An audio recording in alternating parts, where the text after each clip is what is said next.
Hi everybody, my name is Mike Blow. I'm one of the lecturers here at DNU. I wanted to talk to you today briefly about a subject I find interesting, which is durational sound installations. And perhaps I should have called it generational sound installations, because I'm talking about ones that are tens or hundreds of years rather than, days or weeks. Just a quick plug. I have a piece that's currently running outside the Pace building. It's called Pod. It's an inflatable sphere with some speakers inside, and the idea is you go and give it a hug, which is not so nice when it's been raining, but hopefully it'll dry off. It's also the piece that I have personally that's running the longest. So there's a 5-year installation of this piece in the Science Museum in London. The one that you'll see today is just a kind of quick demo of those sounds, but please go and give it a try. Okay, so what are we talking about? So sound installations are performances that last for generations, or at least are hope to last for that long. Tens or hundreds of years rather than months or weeks. They can be acoustic or electronic, and actually there are some from many centuries ago.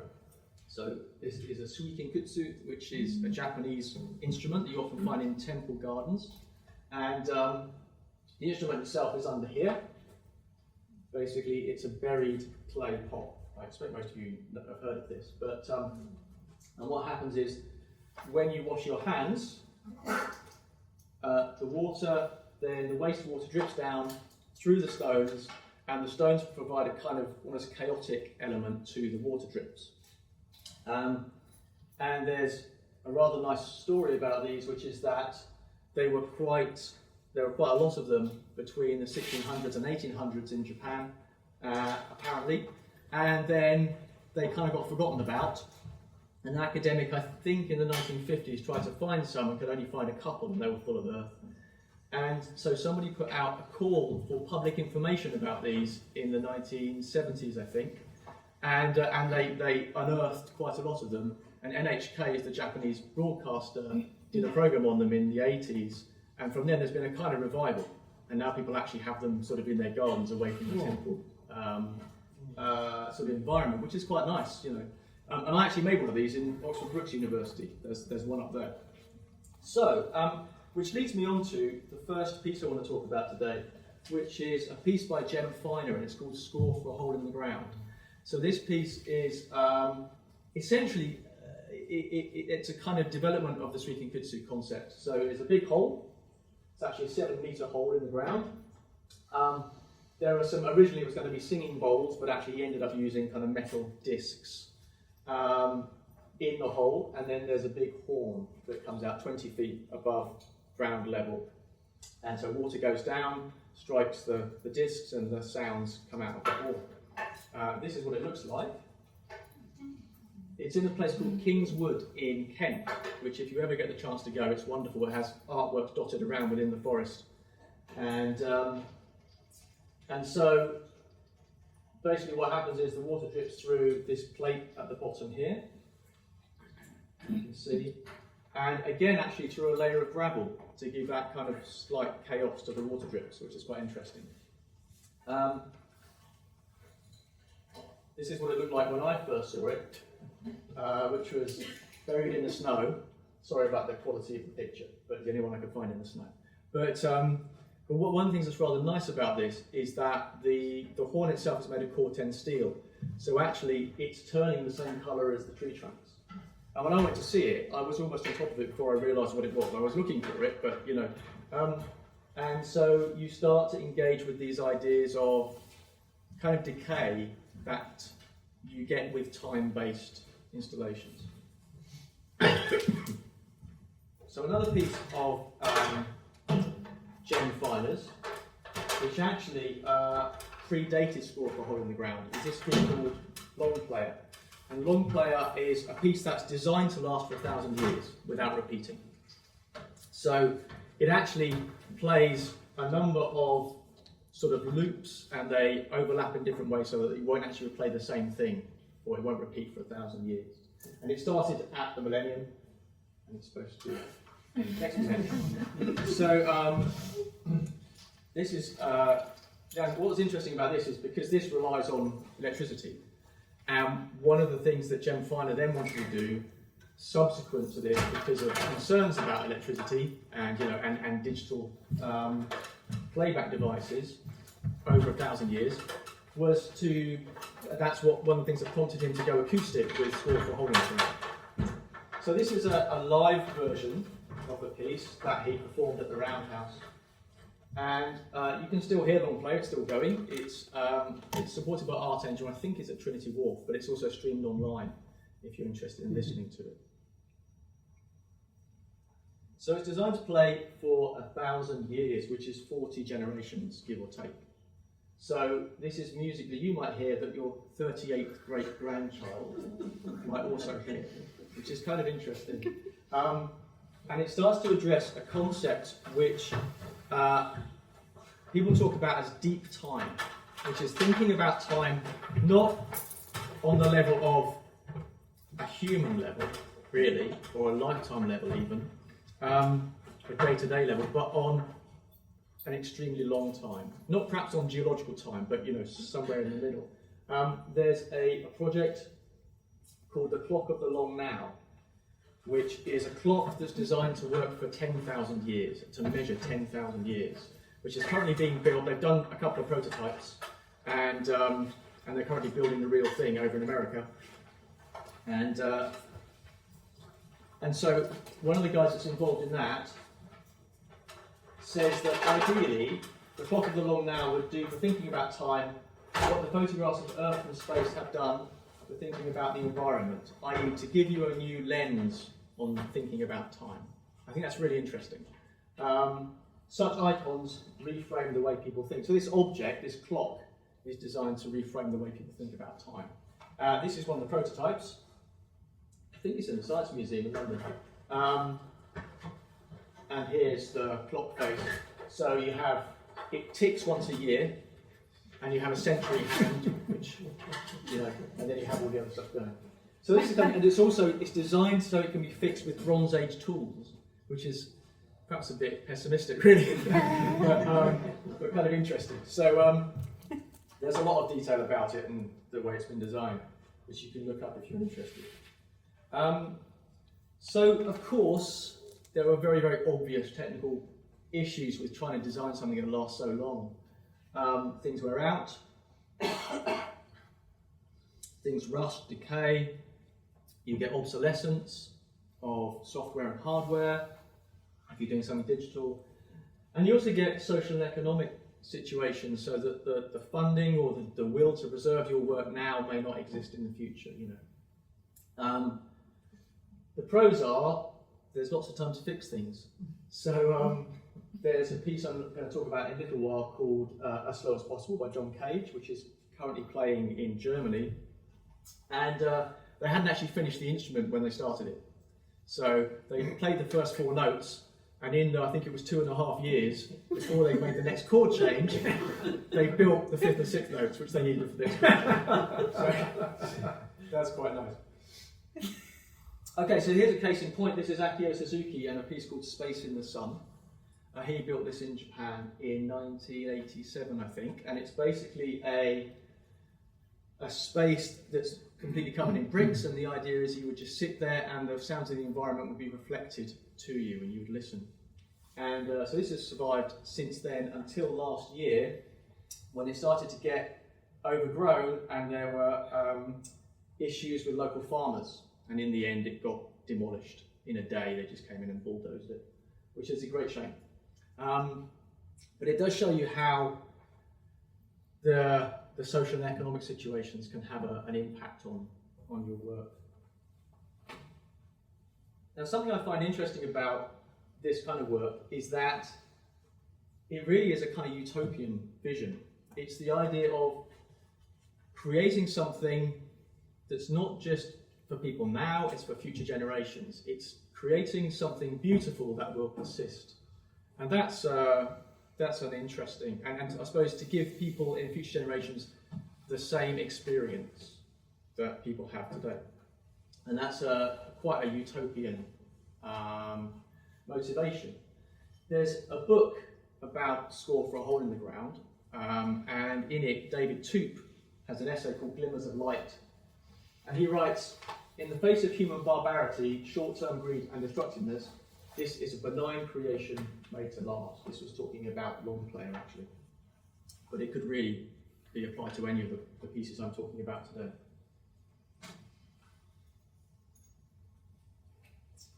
So this is my next example, which is the sea organ in Zadar in Croatia. Very famous, actually.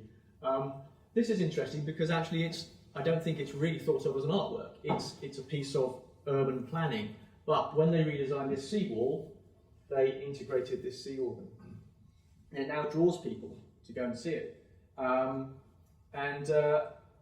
Again, this is something that's kind of a utopian idea. You don't have to put this thing in. It probably cost a lot more to put this thing in than to leave it out. But actually, it enhances the environment. It draws people to the city. You know, it creates kind of social capital, I suppose, in a way. And it's, as far as I understand, it's just wave driven. So the wave drives wind through the pipes and you hear the sound. So in a similar way, creating something that is designed to persist and designed to create something beautiful for future generations. This is James Turrell's Roden Crater. So in the 1970s, in the style of the 1970s land artist, which was basically go big or go home, Turrell bought a mountain.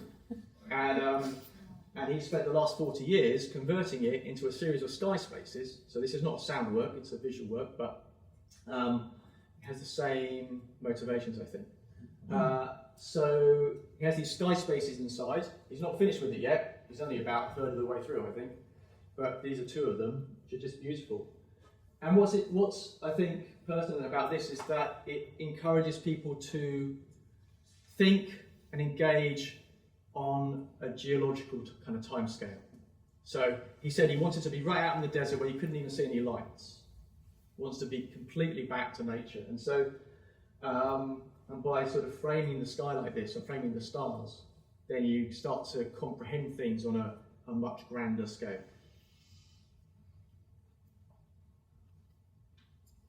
So, composition.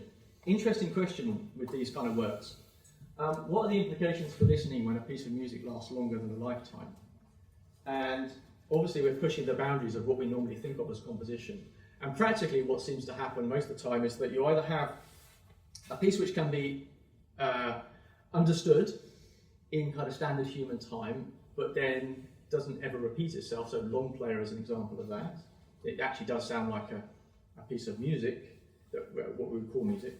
But then you also have this As Slow as Possible by Cage, which is a piece of music that is just stretched out for 640 years. And so each chord change, they happen at yearly intervals, or in terms of years rather than in terms of minutes or seconds. And so that becomes just a big drone, essentially. So As Slow as Possible is currently playing in Germany, in Halberstadt, and I love this quote.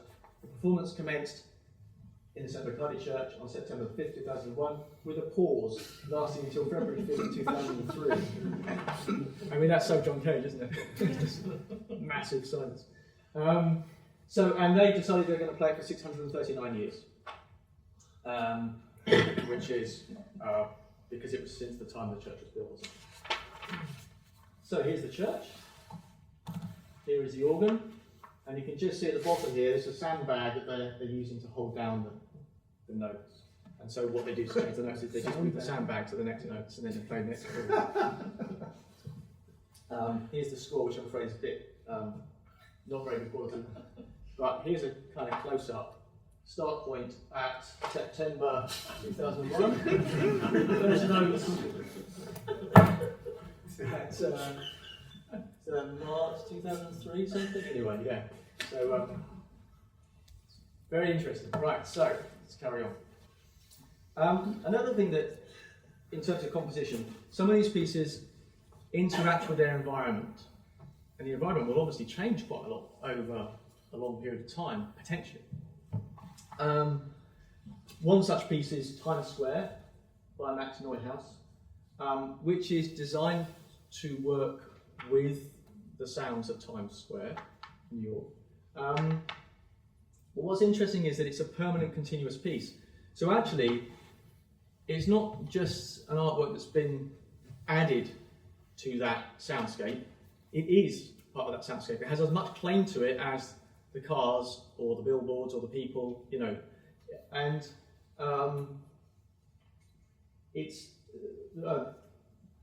Time Out said that Times Square is the happiest place in New York, and they said that might be because it has this sound installation by Max Neuhaus. Who knows? But it was actually initially installed in '77 and has run until today with a 10-year break, when Max Neuhaus himself actually turned it off because he wanted somebody else to take on the upkeep of it. And Dyer Foundation stepped in and basically said, 10 years later, and said, we'll take it on. And they digitised the sounds, which is kind of interesting because once the sounds are digital, then they can be preserved and copied perfectly. So there's another thing there in terms of like longevity, as opposed to the original analog system that Max Neuhaus had in there. So here it is today. And just a couple of quotes really to round off.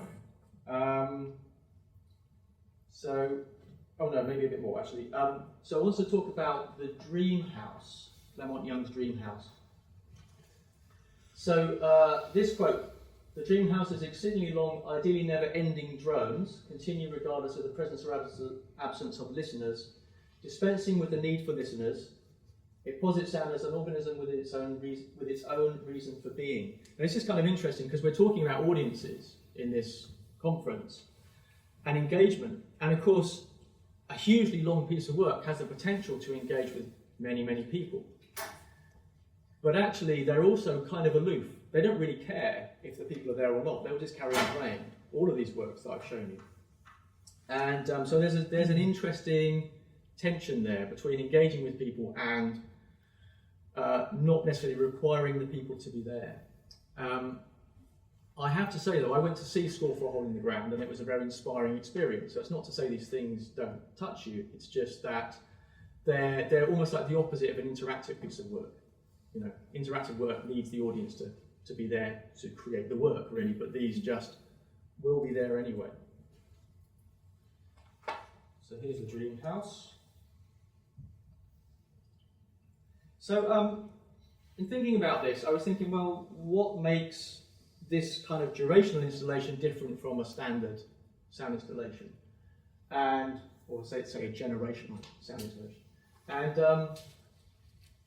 I ended up thinking that really they need to be defined not just in terms of their duration, but also their ambitions. So their ambition is to engage with time or perhaps with deep time. And we could argue that durational work, in which engaging with time is more important than the audience's comprehension of the composition, which could be seen in some of these, or indeed perhaps than the audience itself, arguably. The medium is the message. We're engaging with deep time, and that's the point of these works. Lamont Young himself said about the dream houses that dream houses will allow music which, after a year, 10 years, 100 years or more of constant sound, will not only be a real living organism with a life and tradition all its own, but one with a capacity to propel itself by its own momentum. And I forgot to say the dream house, I'm sure you will know it, but it's basically a room in which there are standing waves set up and you can walk through it. Okay? And so they're a continuous drone, but it's your own movement that kind of creates your experience of the work. But again, this is currently playing in New York and it has been for a very long time. Now this is kind of interesting because what this raises the idea of a sonic monument. You can imagine hundreds of years in the future, a place where music is playing that is almost like a temple. You know, people perhaps even have forgotten where it came from, but it's continued playing music or sound in some way. I find that kind of interesting. Okay, final word. Again by David Tuke from his essay, In the Shadow of the Holocaust, Ethnic Cleansing, Weapons of Mass Destruction and Global Catastrophe, can anybody imagine a music that will last continuously for generation after generation? The answer that comes echoing back is clear. To imagine and give form to this belief is to confront despair and indifference with an optimistic view into a distant, unknown future. And I think that's it. Thank you very much.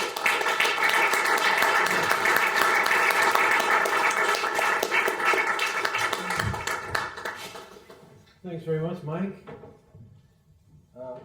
Questions are to be kept shorter than the pieces he just talked about. Anybody have a question or a thought to share?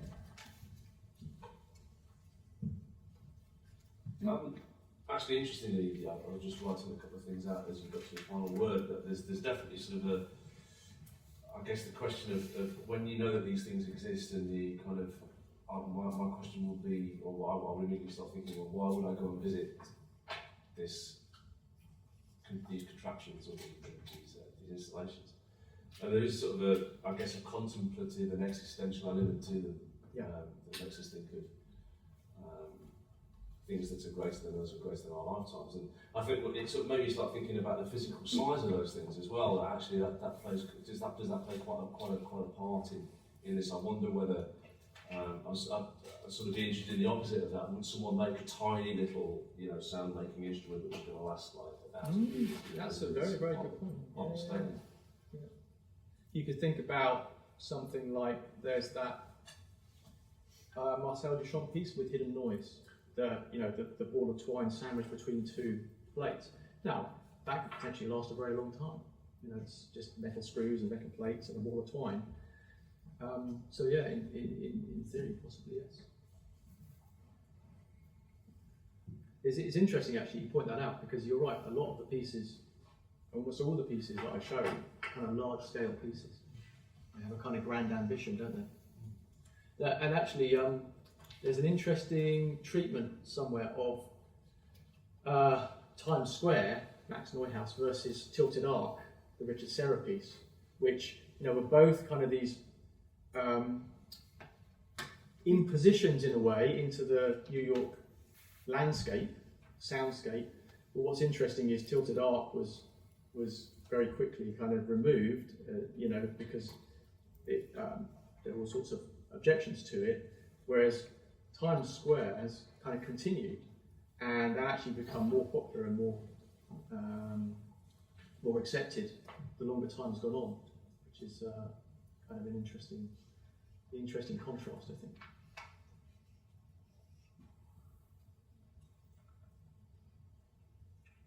Okay, I will repeat Mike's plug for his own sound installation. When we get to coffee in a half hour's time, Mike's piece is go out the main exit, and as I said before, turn right twice. That'll be outside of the Pace building and hopefully dry, as you said.